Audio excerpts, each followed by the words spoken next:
கோவை ஜீவஜோதி கலை தொடர்பகம் பெருமையுடன் வழங்கும் மாதா தொலைக்காட்சியின் அறம் செய் நிகழ்ச்சிக்கு உங்களை வரவேற்பதில் மற்றற்ற மகிழ்ச்சி கொள்கிறேன். நான் உங்களில் ஒருவன் கேமி ஏஜே. இந்த நிகழ்ச்சி பெற்றோர்களுக்கான பிள்ளை வளர்ப்பின் அரிச்சுவடி. காயங்கள் பலவிதம், ஒவ்வொன்றும் ஒரு விதம் அப்படிங்கிற மாதிரிதான் இந்த நிகழ்ச்சியில நம்ம பேசிக்கிட்டே இருக்கோம். குழந்தைகளுக்கு ஏற்படக்கூடிய தவிர்க்க முடியாத அல்லது எதிர்பார்க்காத காயங்கள், அது எதனால ஏற்படுது? இதைத்தான் கடந்த வாரம் பார்த்தோம். கடந்த வாரம் என்னென்ன பார்த்தோங்கிறத ஒரு சின்ன ஒரு ரீகேப்பை பார்த்து வந்துருப்போமா?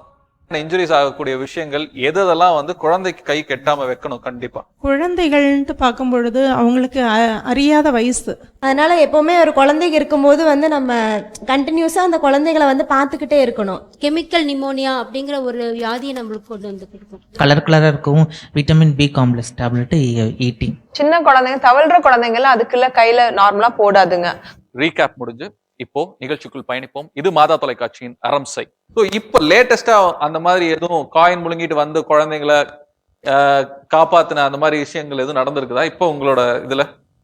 பீடியாட்ரிக் வல்ல நிறைய கேசஸ் வந்திருக்கும். ஏன்னா முதல்ல நமக்கு பேரண்ட்ஸ் கிட்ட கேட்குற கொஸ்டின், எத்தனை பைசா காயின், ஒன்னா 1 ரூபியா இல்லை 2, அந்த சைஸ் இருக்கு இல்லைங்களா, அதை நம்ம பார்க்கணும். முதல்ல அந்த சைஸை பார்த்துட்டு உடனே இமீடியட்டா டாக்டர்ஸ் எக்ஸ்ரே எடுக்க சொல்லுவாங்க.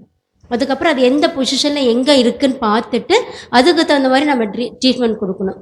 ஒன்றா ப்ராங்கியல்ஸ், அதாவது லங்ஸுக்கு முன்னாடி இருக்கிற இதில் இருந்தது அப்படின்னா ப்ராங்கோஸ்கோப்பின்னு ஒரு ஸ்கோப்பி போட்டு ஈஸியாக எடுத்துருவாங்க. அதுக்கப்புறம் பாப்பா நல்லா பிக்கப் ஆயிரும்.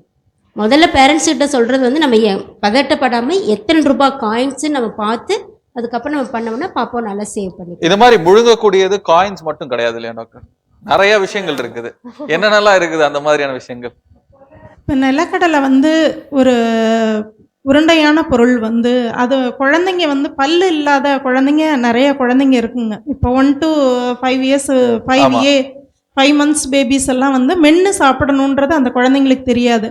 நம்ம பக்கத்தில் கேஷ்நட்ஸ் வச்சுருப்போம், பாதாம் வச்சுருப்போம், இதெல்லாம் டபக்குன்னு எடுத்து வாயில முழுங்கிடுவாங்க. அப்படியே உடனே மூச்சு திணறல் வந்துடும். அவங்க என்ன முழுங்கி இருக்கிறாங்கன்றத முதல்ல பார்க்கணும். குழந்தைங்க நம்ம அது நமக்கு தெரியாது இல்லையா? அதாவது இது எப்படின்னா, நீங்க சொல்றது எல்லாமே கரெக்ட் தான். ஆனா நான் ஒரு விஷயத்த தொலைச்சிருப்பேன். எங்க தொலைச்சேன்னு கேட்கற மாதிரி இருக்குது. இது என்னன்னா, எங்க தொலைச்சேன்னு தெரிஞ்சா நான் போய் எடுத்துக்க மாட்டேனா அப்படின்னா, குழந்தை என்ன சாப்பிட்டுருக்குன்னு தெரியாது. அது திணற போகும்போது நமக்கே தெரியும். அது எப்படி பெற்றவங்க தெரிஞ்சு உடனே நம்ம கையை விட்டு எடுக்க கூடாதுங்க. அது தொண்டையில இன்ஜுரி ஆகும். அதனால குழந்தைங்களுக்கு உடனே தொண்டையில விட்டு எடுக்காம இமீடியட்டா நம்ம ஹாஸ்பிட்டலுக்கு போய் டாக்டரை கன்சல்ட் பண்ணிடணும். நிறைய டைம் என்ன ஆகும்னா, இந்த மாதிரி முந்திரி நட்ஸ் இந்த மாதிரி சாப்பிட்டு இருப்பாங்க. ஓகேங்களா, ஒண்ணு அதிகமா சிரிப்பாங்க கொஞ்சம் பெரிய குழந்தைங்க, இல்லைன்னா என்ன ஆனா ஏதாவது அழுவாங்க. அழுத உடனே என்ன ஆகும்னா அப்படியே உள்ள போயிருது. பவுல்கம் இது காமனா நடக்கக்கூடிய விஷயம். சாப்பிட்டு இருக்கும் போகும்போது அப்படியே டபக்குன்னு முழுங்கிறதுங்கிறது பபுல்கம் ரொம்ப காமனான. இந்த நட்ஸ் என்ன ஆகுதுன்னா, இங்க போய் திருப்பி அழ ஆரம்பிக்கும் போது திருப்பி உள்ள போய் இம்பாக்ட் ஆயிருது. அப்புறம் இவங்க பார்ட்டிஸ் பெரியவங்களும் வீட்டுல ரொம்ப டென்ஷன் ஆகி அவங்களும் அடிக்கிறாங்க, ஏதாவது பண்ண ட்ரை பண்ணிட்டு இருக்காங்க. அது கொஞ்சம் மேலோடு இருந்தது நல்லா உள்ள போய் இந்த அடிக்கிறாங்கிற போது எனக்கு ஒண்ணு இது வந்தது. இந்த தட்டி எடுக்கிறாங்கல்ல, அது பண்ணலாமா? ஆக்சுவலா எதுவுமே என்னன்னு தெரியாம எதுவுமே பண்ணாம இருக்கு. பண்ணாம நேரா ஹாஸ்பிட்டல் வந்துறது பெட்டர். ஆமா, சோ இதுதான் பெட்டர். Very good. இதை சொல்ல வந்தீங்க. தட்டி எடுக்கிறதுன்னு சொன்னீங்கல்ல, தட்டி எடுக்கிறது அப்படி பண்ணவே கூடாது. ஏன்னா நம்மளுக்கு உணவு குழாய் மூச்சு குழாய் ரெண்டுமே பக்கம் தான் இருக்குது. ஃபாரின் பாடிஸ் உணவு குழாயில் இருக்கிறப்போ நீங்கள் தட்டுனீங்கன்னா அது மூச்சு குழாயில் போச்சுன்னா நிமோனியா போயிடும், பிரீத்திங் டிஃபிகல்ட்டி போயிடும். இப்போ சடன் பாப்பா அரெஸ்ட் ஆயிடுவாங்க, சடன் டெத்து கூட ஆகலாம். அதனால தட்டவே கூடாது. அதான் பெரியவங்க நம்மளுக்கு முன்கூட்டியே சொல்லியிருக்கிறாங்க, சாப்பிட்றப்ப பேசக்கூடாது, சிரிக்கக்கூடாது, சாப்பிட்றப்பல கவனத்தில் மட்டும் இருக்கணும் அப்படின்னு சொல்லுது. ஓகே. சோ அந்த மாதிரி எதுவும் அடைச்சா தட்டி எடுக்கிறது அப்படிங்கறதும் மிகப்பெரிய தவறான ஒரு விஷயம் தான். ஓகே. ரெண்டாவது என்ன, இன்னொரு ஒரு விஷயம் என்ன சொல்லணும், இந்த முந்திரி இந்த பருப்பெல்லாம் சொல்றாங்க இல்லைங்களா, உள்ள போயிருது இல்லைங்களா. பெரிய பிரச்சனை என்ன ஆகுதுன்னா, உள்ள போய் மாட்டிட்டு அதுக்கப்புறம் அங்க இருக்கிற லிக்விட் இருக்கு இல்லைங்களா, அதை நல்லா ஸ்வெல் பண்ண விட்டுரும். இப்ப பாதாம் மேல பாத்தீங்கன்னா தண்ணியில போட்டா ஸ்வெல் ஆகுது இல்லைங்களா, சின்ன பீஸ் உள்ள போயிட்டு அங்கே ஸ்டக் ஆயிருதுன்னு வைங்க, அது அப்படியே வீங்க கொஞ்சம் பெருசாயிருது. பெருசானதுக்கு அப்புறம் அது எடுக்கிறது ரொம்ப கஷ்டம். பேபிக்கு பிரீதிங் டிஃபிகல்ட்டி, நிறைய ப்ராப்ளம்ஸ் வருது. இந்த பாதாம், கேஷ்யூ நட்டு, இந்த நட்ஸ் முக்கியமா எல்லாமே. அதுக்கப்புறம் அது உள்ள போய் ஒரு வாட்டி நல்லா ஊறிடுச்சுன்னா அவங்க டாக்டர்ஸ்க்கு பிடிச்சி எடுக்கிறதுக்கு ரொம்ப ரொம்ப கஷ்டப்படுறாங்க. அது உடஞ்சிருது. இப்போ ஃபோர்செப்ஸ் போட்டு அவங்க உள்ள ஃபர்ஸ்ட் அண்ட் ஃபார்மோஸ்ட் ரொம்ப சின்னதா இருக்குது, ப்ராங்கோஸ்கோபி போட்டு உள்ள எடுக்கிறாங்க. இப்போ உள்ள விட்டு எடுக்கும் போது அது பிடிக்கும் போது அது அப்படியே பீஸ் ஆயிடுது. திருப்பி அது பீஸ் ஆயிட்டா பிரச்சனை இல்லை, நல்லது. ஆனா எடுக்கணும் இல்லீங்களா, வெளிய அங்கே விட முடியாது இல்லீங்களா, உள்ள விட்டா இன்ஃபெக்ஷன் ஆகும், chronic long term. Every piece has to be taken இல்லீங்களா. ஃபைன். அதனால அது ரொம்ப கேர்ஃபுல்லா எடுக்க வேண்டியதா இருக்குது. அந்த ப்ரொசீஜர்ஸ் எல்லாமே ஃபர்ஸ்ட் அண்ட் ஃபார்மோஸ்ட் குழந்தைங்களுக்கு இவ்வளவுதான் இருக்குது. உங்களோட பைப்பே வெரி வெரி ஸ்மால். திருப்பி அது உள்ள விட்டு எடுத்து திருப்பி உடஞ்சிருச்சுன்னா திருப்பி எடுக்கிறதுக்கு ரொம்ப கஷ்டப்படுறாங்க. இதெல்லாம் ரொம்ப ப்ரிவென்டபிள். நீங்க நார்மலா ஒரு 5 வயசு கீழே இருக்கிற குழந்தைங்களுக்கு தயவு செய்து இந்த முந்திரி இதெல்லாமே கொஞ்சம் அப்படியே பிளேட்ல போட்டு அப்படியே சாப்பிட கொடுக்காதீங்க. அவங்க பாட்டுக்கு டிவி பார்த்துட்டு வேற ஏதாவது பார்த்துட்டு இப்படி அப்புறம் எட் டைம் இந்த இப்படி பிளே பண்றது, இப்படி விளையாடுறது, இப்படி போட்டு வாயில போடுறது, அந்த சினிமால எல்லாம் போடுற மாதிரி போடுறது, அது கூட போய் மாட்டிக்குது இந்த 4 வயசு 5 வயசு குழந்தைங்க. அவ்வளோ 5 வயசு குழந்தை வச்சிருக்க 5 வயசுக்குள்ள குழந்தைங்க வச்சிருக்கவங்க ரொம்ப ரொம்ப ரொம்ப கேர்ஃபுல்லா இருக்கணும் போல ரொம்ப இருக்குது. பத்திரமா இருக்கணும். இதெல்லாமே இப்போ யாருமே அது அந்த மாதிரி கொடுக்க தேவையில்லை. அதுக்கு நீங்க பவுடர் பண்ணி சத்து மாவா நீங்க கலக்கி கொடுத்துக்கலாம். இல்லைன்னா நீங்க ஒரு உருண்டை மாதிரி லட்டு மாதிரி பண்ணி கொடுக்கலாம். உங்களுக்கு நட்ஸ் ஏதாவது கொடுக்கணும் அப்படின்னு சொன்னா அதுக்கு வேற விதமா கொடுக்கலாம். அதுக்குன்ட்டு சும்மா எப்படி கொடுக்கணும்னு தேவையில்லை. கொடுத்தாலும் சாப்பாடு எல்லாரும் உட்கார்ந்துட்டு இருக்கும் போது கொடுங்க. அப்ப நீங்களும் பாப்பீங்க குழந்தைய சாப்பிடுறது. தனியா ஒரு போல்ல போட்டு பாட்டுக்கு கொடுத்துட்டு குழந்தைய டிவி பார்க்க சொன்னீங்க, அது அங்க பார்த்துட்டு ஏதோ சிரிச்சிட்டு இருக்கோம். அவங்க சொல்ற மாதிரி இங்க போறதுக்கு ஃபுட் பைப்புக்கு போறதுக்கு பதிலா it goes into the wind pipe. Okay. நீங்க இந்த ரிமோட் காரு பிளேயிங் திங்ஸ் எல்லாம் வாங்கி கொடுக்கும்போது அதில் இருக்கிற பேட்டரி எல்லாம் வந்து சில டைம்ல அது லூஸ் ஆயிடுதுங்க. அப்பா அதெல்லாம் எடுத்து அதையும் முழுங்கிறது. இந்த பட்டன் பேட்டரிஸ், இந்த பட்டன் சின்ன பேட்டரிஸ்ங்கிறது ரொம்ப ரொம்ப காமன் குழந்தைங்களுக்கு. ஏன்னா அட்லீஸ்ட் காயின் ஆದ್ರೆ இங்க மாட்டிக்கும். அது டைரக்டா உள்ள போயிருது. அது வேற ஆசிட் வேற இருக்கிறனால அது ரொம்ப கொரோசிவ் ஆயிருது, பெரிய ப்ராப்ளம் ஆயிருது. கண்டிப்பா அவங்க கேசஸ் பார்த்திருப்பாங்கன்னு நினைக்கிறேன். அதனாலதான் அவங்க எடுத்ததுன்னு சொல்லிட்டாங்க. ஓகே. சோ இந்த பேட்டரி வந்து மோஸ்ட்லி வந்து அவங்க முழுங்குறாங்களா இல்ல மூக்குல போட்டுறாங்களா? நான் முழுங்கிடுறாங்க. ஓகே. அது வந்து ரொம்ப காமனான ஒரு விஷயம். ரொம்ப காமன். ஏன்னா அது ரொம்ப சின்னதா இருக்குதுங்களா, மைன்யூட்டா அழகா ஷைனியா இருக்கு. ஷைனியா இருக்கு. அவங்களுக்கு வேற அவங்க டாய் விளையாடிட்டு இருக்காங்க. அப்போ என்ன பேரண்ட்ஸ் எல்லாம் நினைப்பாங்கன்னா அவங்க விளையாடிட்டு இருக்காங்கன்னு தெரியும். இது டக்குன்னு ஓப்பன் ஆகி வெளியே விழுங்குறதுல பேரண்ட்ஸுக்கு தெரியாது இல்லைங்களா, என்ன டிஃப்ரெண்டா இருக்கு, சாக்லேட் மாதிரி இருக்கு அப்படின்னு ஏதாவது சொல்லி எடுத்து வாயில போடு. ஆனா இப்போ ஒரு விஷயம் என்ன நடக்குது அப்படின்னா, இது எல்லாமே வந்து எல்லா டாய் காசுமே வந்து இப்போ குறிப்பிட்ட கொஞ்ச நாளா வரதுல எல்லாமே வந்து ஸ்க்ரூ பண்ணி வருது. அதுவே ஒரு பிரச்சனை என்னன்னா, இந்த ஸ்க்ரூவும் கழண்டு வந்து சாப்பிடறதுக்கான வசதியான ஒரு மெட்டீரியலா வந்துருது. எல்லா டாய் காசுமே வந்து இப்போ குறிப்பிட்ட கொஞ்ச நாளா வரதுல எல்லாமே வந்து ஸ்க்ரூ பண்ணி வருது. அதுவே ஒரு பிரச்சனை என்னன்னா, இந்த ஸ்க்ரூவும் கழண்டு வந்து சாப்பிடறதுக்கான வசதியான ஒரு மெட்டீரியலா வந்துருது. சோ பெட்டர் வந்து இதெல்லாம் நல்லா டைட்லி நல்லா இறுக்கமா ஸ்க்ரூ பண்ணிட்டு நீங்க டாய குழந்தை கைக்கு கொடுக்கறதுக்கு முன்னாடி ஒரு வாட்டி ஃபுல்லா திருப்பி செக் பண்ணி பாருங்க. லூசா இருக்கா, என்ன இருக்கு எல்லாமே நீங்க செக் பண்ணிட்டு அதுக்கப்புறம் நார்மலா என்ன பண்ணுவோம்னா அவங்க விளையாடுறதுக்கு அப்புறம் எல்லாம் தூக்கி ஒரு பாஸ்கெட்ல போடுவோம். குழந்தை தானாவே போய் தான் அது திருப்பி எடுக்குது.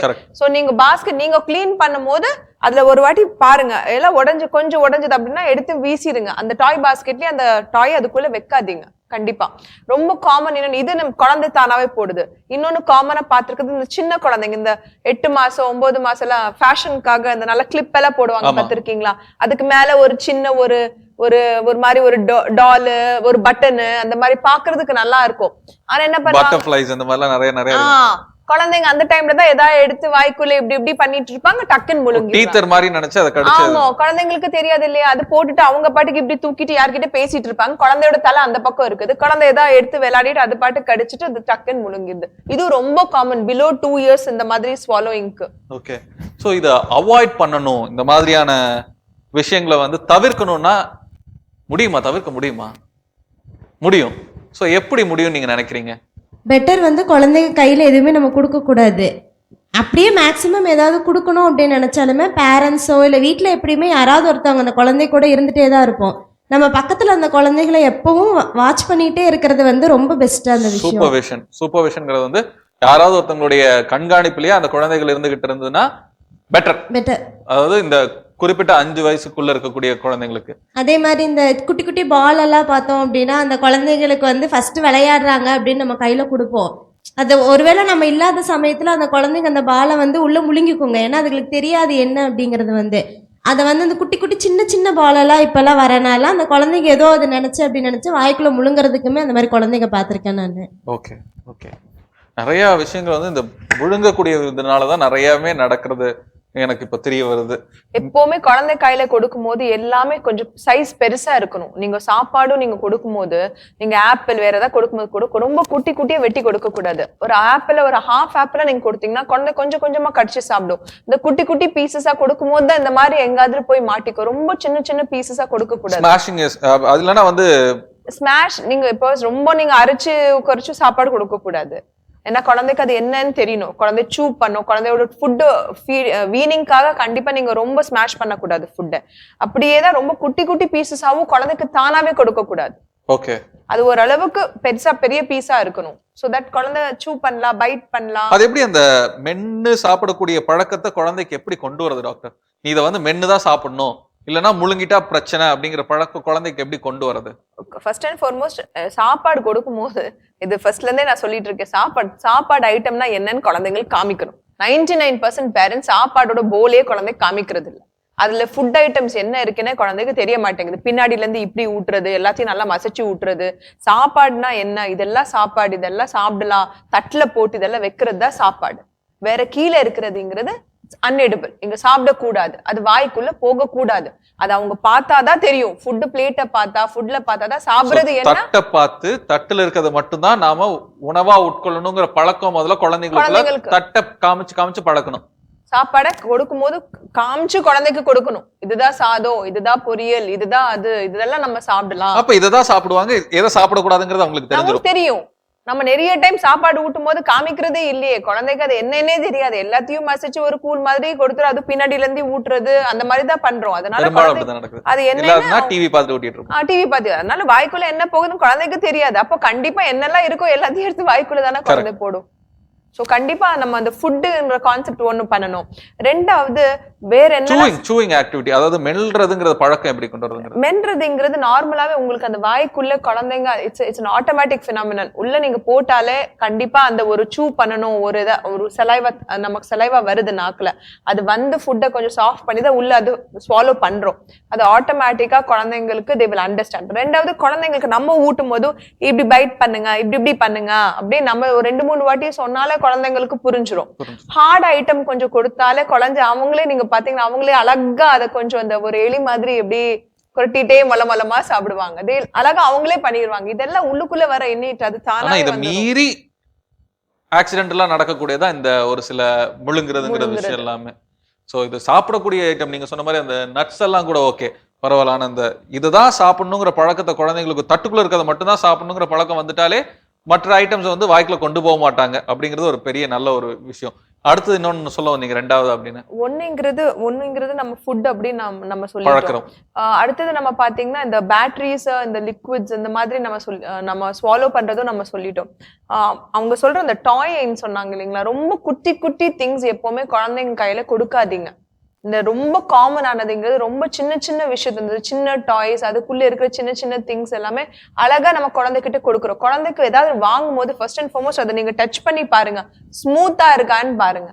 சைட்ல அந்த எக்ஸ்ட்ரா ஃபிட்டிங் திங்ஸ் எல்லாம் எதுவுமே இருக்கா இல்லையான்னு அதை கொஞ்சம் பார்த்துட்டு அதுக்கப்புறம் டாய்ஸ் வாங்கும் போது வாங்கி அந்த டாய்ஸா வாங்கி கொடுங்க. அதாவது கூர்மையான முனைகள் இல்லைன்னா கையோட வரக்கூடிய சின்ன சின்ன பாகங்கள், இந்த மாதிரியான விஷயங்கள் இல்லாம குழந்தை கையில சாஃப்டா புடிச்சா கொஞ்சம் நல்லா சாஃப்டாவும் இருக்கணும், அதே சமயம் பெருசாவும் இருக்கிற மாதிரியான, கடிச்சாலும் ஏதோ முழுங்குற மாதிரி எதுவும் இருக்கக்கூடாது. ஏன்னா நாங்க நிறைய என்ன பாக்குறோம், அட்ராக்டிவா இருக்கணும், லைட் எல்லாம் இப்படி வரணும், அப்படி இருந்தாதான் குழந்தைங்களுக்கு பிடிக்கும். லைட்டை கடிச்சா வாய்க்குள்ள கண்ணாடி சில இறங்குமே. எக்ஸாக்ட்லி அதுதான். அந்த மொபைல் பாத்தீங்கன்னா சின்ன மொபைல் நிறைய பேர் குழந்தைங்க வாங்குறாங்க. ஓபன் பண்ணா இங்க ஒரு சின்ன லைட், இங்க மேல லைட் வருது, பின்னாடி பட்டன் பேட்டரி இருக்கு, அதுக்குள்ள இருக்கிற எக்கச்சக்கமான ஐட்டம்ங்கிறது பிரச்சனை தான். ஆபத்தான ஐட்டம் தான் அதுக்குள்ள இருக்கிறது எல்லாமே. சோ நம்ம என்ன வாங்கி கொடுக்குறோமோ அது பொறுத்து இருக்கு. ரெண்டாவது குழந்தைங்களோட விளையாடும் போது நீங்களும் உட்கார்ந்து குழந்தையோட விளையாடும் போது காமிச்சு கொடுக்கணும். இதெல்லாம் வாயை கூட போடக்கூடாது, இதெல்லாம் நல்லது இல்ல. குழந்தையோட நிறைய டைம் நாங்க ஒரு பெற்றோரை விளையாடுறதே இல்ல, சும்மா எடுத்து எந்த கடைக்குனாலும் விளையாட குடுக்கறதே வந்து ஐயோ என்ன தொல்லை பண்ணாதன்னு சொல்றதுக்காக தானே குடுக்குறாங்க பெற்றோர். அது விளையாட சொல்லி தரதுக்காக குடுக்கறது கிடையாது. பெரும்பான்மையான பெற்றோர்கள் வந்து அது குழந்தைங்களுக்கு ஏன் கொடுக்குறாங்கன்னா, ஐயோ என்ன தொல்லை பண்ணாம இருக்குமா, இரு உன் டாய்ஸ் எல்லாம் அள்ளி போட்டுறேன், நீ அங்க உட்காந்துக்க, இது ஏன் டிவி, நான் என்னோட உட்காந்துக்கிறேன் அப்படிங்கிற மாதிரி தான் இருக்காங்க. அடுத்தது பசங்களும் கொஞ்சம் துருத்துருன்னு வராங்க. நிறைய டைம் பாத்தீங்கன்னா பாய்ஸ் ரொம்ப காமன் இந்த மாதிரி ஏதாவது பண்றதுக்கு. பாய்ஸ் டு கேர்ள்ஸ் ரேஷியோ நீங்க பாத்தீங்கன்னா நிறைய ஸ்டடீஸ்ல பசங்களுக்கு நிறைய இந்த மாதிரி இது வந்து எப்படின்னா 1.5 வயதுக்குள்ளதான் வந்து இந்த மாதிரியான காயங்கள் நடப்பதுங்கிறது வந்து ரொம்ப காமனா இருக்கு. அதுவும் வந்து பசங்க கிட்ட தான் காமனா இருக்கு. பசங்க கொஞ்சம் பார்க்கும்போது கொஞ்சம் அதிகமா இருக்குது. அவங்க ஸ்டடி பண்ணியிருக்காங்க. அதெல்லாம் பாத்தீங்கன்னா பாய்ஸுக்கு கொஞ்சம் அதிகமா இருக்குது கம்பேர்ட் டு கேர்ள்ஸ். அடுத்தது காமனான வரதுங்கிறது இந்த காஃபி டீ குடிக்கிறதுல பெரியவங்க என்ன பண்றாங்க, குழந்தைய கையில தூக்கி சூடான ஒரு காஃபியோ டீயோ குடிக்கிறாங்க. குழந்தை கை கால அசைஞ்சிருது, அது குழந்தை மேல விழுந்துருது. இது நீங்க சொன்ன அந்த பர்ன்ஸ்ல வருது. கரெக்ட். ஓகே. ரொம்ப ரொம்ப காமன். இந்த காஃபி, டீ, சுடு தண்ணி குழந்தைக்கு குடிக்கிறதுக்கு சுடு தண்ணி சூடா கொண்டு வரும்போது அது கொண்டு போய் ஊத்துறதுக்குள்ள பர்ன் ஆகுது. இல்லைன்னா தண்ணியை சூடா வச்சு போய் நம்ம பச்சை தண்ணி கொண்டு வந்து அதுக்குள்ள ஊத்துறதுக்குள்ள குழந்தை கை எதாவது போட்டு பர்ன் பண்ணிடுது. நீங்க சொன்னதை வச்சு பார்த்தா ஒரு 5 வயசு குழந்தை இருக்குதுன்னா வீட்டை மொத்தமா காலி பண்ணிட்டு எல்லாத்தையும் வெளியில வச்சுட்டு தம்பி நீ மட்டும் இருன்னு தான் சொல்லணும் போல் இருக்குது. அதுவும் பண்ண முடியாது, நான் அதையும் நம்ம பார்க்கணுமே.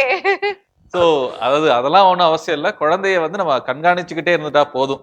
பெரும்பாலும் எல்லா பிரச்சனையும் வந்து சூப்பர்விஷன் பண்றவங்களும் யாருன்னு பார்க்கணும். நிறைய டைம் பாட்டி தாத்தா கிட்ட விட்டுட்டு போறாங்க. அவங்கனால ரொம்ப நடக்கவும் முடியாது, ஓடவும் முடியாது. ஓகே. அந்த மாதிரி ஆட்கள் கிட்ட குழந்தை விடும்போது அவங்களும் பாவம், அவங்க ஃபுல்லா கான்சென்ட்ரேட் பண்ண முடியாது இல்லைங்களா குழந்தை மேலேயும். அதனால சூப்பர்வைஸ் யார் பண்றாங்களோ அவங்களோட கேப்பபிலிட்டி, அவங்கனால இவ்வளவுதான் பண்ண முடியும்னா நீங்க குழந்தை விட்டுட்டு போனீங்கன்னா அந்த மாதிரி திங்ஸ் தான் அவங்க கையிலேயும் கொடுக்கணும் விளையாடுறதுக்கு. இது வந்து நம்ம பேசினது இவ்வளவு நேரம் நம்ம பேசினது எல்லாமே வந்து ஒரு 5 வயசுக்குள்ள இருக்கக்கூடிய குழந்தைங்களுக்கு நடக்கக்கூடிய விபத்துகள். அது வந்து அந்த குழந்தைங்களுக்கு தெரியாம அறியாத வயசுல சின்ன சின்ன விஷயங்களை வந்து அட்ராக்டிவா இருக்கவும் முழுங்குறது, இல்லைன்னா சாப்பிட தெரியாம சாப்பிட்டுறது, இல்லைன்னா இதுன்னு தெரியாம சாப்பிட்டுறது, இல்லைன்னா வந்து தெரியாம பிடிச்சி இழுத்து விழுகிறது, இந்த மாதிரி. ஆனா ஒரு 5 வயசுக்கு மேல குழந்தைங்களுக்கு வந்து நடக்கக்கூடிய காமனான இன்ஜுரிஸ், ஒரு 5ல இருந்து ஒரு 15 வயசுக்குள்ள இருக்கக்கூடிய குழந்தைங்களுக்கு நடக்கக்கூடிய காமனான இன்ஜுரிஸ் என்ன அப்படிங்கறத பத்தி கேட்கலாம். சொல்லுங்கம்மா. எனக்கு தெரிஞ்சுங்க, ஒரு குழந்தை 10 வயசு, அவங்க அம்மாவும் ஸ்டாஃப் நர்ஸாக தான் இருக்கிறாங்க. என்ன பண்ணிட்டாங்க, தொட்டலில் வந்து இந்த சின்ன குழந்தைக்காக 2 குழந்தை, இதில் பெரிய பொண்ணு. அந்த பொண்ணு வந்து என்ன பண்ணியிருக்குது, தம்பி தூங்காத டைமில் ஒரு நாள் வந்து தொட்டலில் இது பண்ணி சுற்றி விளையாடும் போது அந்த இது வந்து ஃபுல்லாக கழுத்தில் சுற்றி அந்த குழந்தை டெத் ஆயிடுச்சு. இது வந்து ரொம்ப நேரம் அவங்க அம்மா அப்பாவுக்கு தெரியல. அவங்க நைட் டியூட்டி முடிச்சு போய் தூங்கிட்டு இருந்துருக்குறாங்க. திரும்பி வந்து பார்க்கும்போது இதுக்கும் அந்த பொண்ணு வந்து நல்ல மெச்சூரான பொண்ணு தான். வீட்டிலலாம் அவங்க அம்மாவுக்கு நல்லா ஹெல்ப் பண்ணுவோம். அப்படி இருந்துமே அந்த பொண்ணுக்கு அது தெரியல எப்படின்னு. ஆபத்து. வேற இந்த ஒரு 5ல இருந்து 10 வயசுக்குள்ள 10 வயசு 15 வயசு பசங்களும் பண்ணுறாங்க. அவங்க எப்படின்னா அப்பா வண்டி பைக் எடுத்துகிட்டு போய் ஆக்சிடெண்ட் ஆகிக்கிறாங்க. ஓகே. அது நம்ம வந்து பேரண்ட்ஸ் வந்து இந்த ஏஜுக்கு மேலே தான் கொடுக்கணும், லைசன்ஸ் எல்லாம் நீ பழகணும் அப்படிங்கிறத நம்ம அவங்களுக்கு டீச் பண்ணணும். ஓகே. அது அவங்களுக்கு ஒரு அந்த இது இருக்கும், ஆர்வம். உண்மைதாங்க. இந்த 15 வயசுல 10வது படிக்கும் போகும்போது அந்த ஒரு வேகம் வந்து எடுத்துட்டு போய் ஆக்சிடென்ட் ஆகுறதுங்கிறது வந்து ரொம்ப காமனா தான் இருக்கு. அந்த மாதிரி வந்திருக்காங்க இப்போ இந்த போலீஸ் குவார்ட்டர்ஸ்ல. ஓகே. அது வந்து ஒரு இன்ஜுரி இல்ல தான், அதுவும் இன்ஜுரி தான். சொல்லுங்க. இப்போ நம்ம 5 வயசு குழந்தை நம்ம எங்கேயாவது வெளியே கூட்டிகிட்டு போகிறோம் அப்படின்னு வச்சுக்கோங்க. அந்த குழந்தைங்களுக்கு கையை பிடிச்சி நம்ம கூட்டிகிட்டு போனோம்னா நமக்கு அந்த கட்டுப்பாட்டை மீறி என்ன பண்ணுவாங்க, நம்ம ஃப்ரீயாக போகணுன்னு அதை யோசிக்குங்க குழந்தைங்க. எப்போவுமே அப்பா அம்மா கையை பிடிச்சிட்டே நடக்கணும், நம்ம தனியாக நடக்கணும்னு ஆசைப்பட்டு என்ன பண்ணுங்க, குறுக்கால போயிடும். அதனால கூட நம்மளுக்கு ஆக்சிடென்ட் வர்றதுக்கு வாய்ப்புகள் நிறைய இருக்கு. அதனால எப்பவுமே குழந்தைங்கள வந்து நம்ம பார்க்கும்பொழுது நடைபாதையில நம்ம போயிட்டு இப்ப நான் இங்க வந்துட்டு இருக்க போகும்போது, இந்த ஒரு பதிவுக்கு வந்துட்டு இருக்க போகும்போது ஒரு சின்ன பையன், ஒரு 9-10 வயசு பையன் ரோட்ல வந்து கிராஸ் பண்ணி வண்டியில அடிபட்டான். தனியா அவங்க அப்பா அம்மாவும் இல்லாம மெயின் ரோட்ல நடந்து போனதுனால நடந்த பிரச்சனை. ஸோ இது வந்து ரோட்ல வந்து பெரும்பாலும் இந்த 5 வயசு குழந்தைங்க வீட்டுக்குள்ள இருக்கிறதுனால வீட்டுக்குள்ள பிரச்சனை வருது. 5 வயசுக்கு மேல ரோட்டுக்கு போனதுக்கு அப்புறம் நீங்க சொன்ன மாதிரி இந்த ஒரு ஆக்சிடென்ட், நீங்க சொன்ன மாதிரியான விஷயங்கள், குழந்தைங்களை வீட்டுல கவனிக்காம விடுறதுனால அந்த குழந்தைங்களும் விளையாட்டுத்தனமா பண்ணக்கூடிய விஷயங்கள், இல்லைன்னா நீங்க சொல்ற மாதிரியான ஒரு ஆக்சிடென்ட், இது எல்லாமே நடக்க இதா இருக்குது. ஸோ டாக்டர், இந்த above 5 என்ன ஒரு வந்து காமன் சினாரியோவா இருக்கு? 5 வயசுல இருந்து 10 வயசு பாத்தீங்கன்னா காமனா இருக்கிறது ரோட்ல ப்ராப்ளம்ஸ் நடக்கிறது. தட் இஸ் நடக்கும்போது நிறைய டைம் பாத்தீங்கன்னா நம்ம அர்பன், நம்ம சிட்டி லைஃப்னு சொல்றோம், ஆனா எக்ஸ்போஷர் இல்ல. எப்படி ரோடு கிராஸ் பண்றது, தனியாலாம் போறதே இல்லை, ஸ்கூல்ல டிராப் பண்றாங்க, பஸ் வருது. ஸோ அந்த எக்ஸ்போஷர் ரொம்ப கம்மி. கண்டிப்பா அந்த எப்படி ரோடு கிராஸ் பண்றது, எப்படி போகணும், அதெல்லாமே கண்டிப்பா சொல்லி கொடுக்கணும். 2வது டக்குன்னு ஏதோ அங்க பாத்துட்டு இருக்காங்க, இந்த பக்கம் என்ன வருதுன்னு தெரியாம டக்குன்னு ரோடு கிராஸ் பண்ணி ஓடிடுறாங்க. ஒரு டாயோ ஒரு சாக்லேட்டோ அந்த மாதிரி ஏதாவது ஆப்போசிட் வேற யாராவது வராங்க, அதை பார்த்து பண்றாங்க. அடுத்தது பேரண்ட்ஸும் குழந்தைய நடக்க வச்சு கொண்டு போகும்போது தயவு செய்து ரோட்டு சைட்ல குழந்தைங்களை நடக்க வச்சு கொண்டு போகாதீங்க. அதாவது ரோடு இருக்குன்னா நீங்க வந்து பெடஸ்ட்ரியன்ல நடக்க போகும்போது குழந்தை வந்து ரோட்டு பக்கமா வைக்காம சைடுல இருக்க கூடாது. எப்பவுமே உங்க சைடு, நீங்க தான் அந்த பக்கம் இருக்கணும். ஏன்னா நீங்க தான் இருந்தா உங்களுக்கு டக்குன்னு தெரியும், நீங்க மூவ் பண்ணிடுவீங்க. வண்டிக்காரங்களுக்கும் குழந்தையோட ஹைட் கணக்கு தெரியாது. சின்ன குழந்தை, உங்க ஹைட் தான் தெரியும். நீங்க இங்க நின்று நீங்க பக்கத்துல குழந்தை வைக்கும் போது வண்டிக்காரங்க உங்களை மட்டும் பார்த்துட்டு இப்படி போகும்போது டக்குன்னு இடிச்சிட்டு போற சான்ஸ் ரொம்ப ரொம்ப அதிகம். காரோ சரி, என்ன வெஹிக்கிள்னாலும் சரி, குழந்தைங்களை எப்பவுமே இந்த சைடுல வைங்க. உங்களோட சைடு, உங்க சைடு. ஆக்சிடென்ட்ஸ் வரும்போது குழந்தைகள் வந்து பெரும்பாலும் நடக்கக்கூடியது வண்டிகளுக்கு பின்னாடி இந்த குழந்தைங்க நின்னுறது, அது ஒரு முக்கியமான ஒரு விஷயமா ரொம்ப இருக்கு. காமன். அது ரிவர்ஸ் எடுக்கும் போது வீட்டுக்குள்ள நடக்கிறது தான். ரொம்ப ஹை ஸ்பீட்ல இல்ல, அவங்க குழந்தை சுத்தி சுத்தி வராங்க, அப்ப ரிவர்ஸ் எடுக்கிறாங்க, அப்போ வண்டி குழந்தை மேல போயிருது. இந்த மாதிரி 2-3 கேசஸ் நாங்க பாத்திருக்கோம். கண்டிப்பா அந்த 5 to 10 இயர்ஸ்ங்கிறது நாங்க ஒரு பேரண்டா நினைப்போனா குழந்தை தெளிவா இருக்குது பாத்துப்பான், நம்மளும் கொஞ்சம் அசால்ட் ஆயிரும். இந்த சின்ன சின்ன விஷயம் எல்லாம் நாங்க பாக்குறது இல்ல.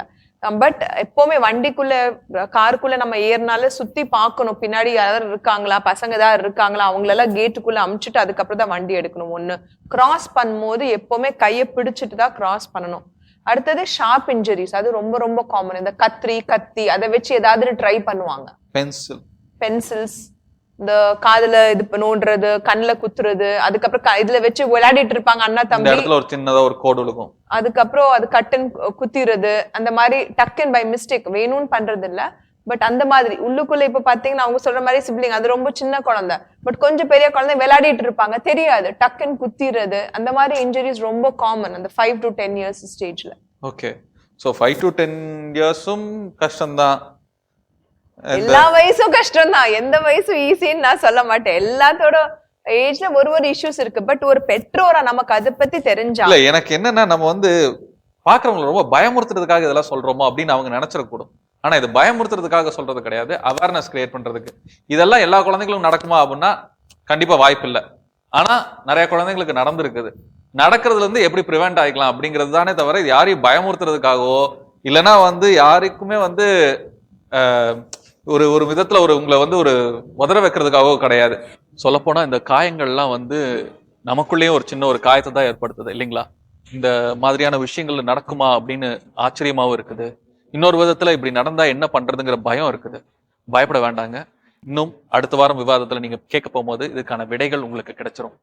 உண்மையா சொல்லணும்னா எந்த பெற்றோரும் பயப்பட வேண்டாம், உங்களுக்காகத்தான் அரம்சை இருக்குது. இது மாதா தொலைக்காட்சியின் அரம்சை. அடுத்த வாரம் சந்திக்கும் வரை உங்களிடமிருந்து விடைபெறுவது நான் உங்களில் ஒருவன், கேமி ஏஜே.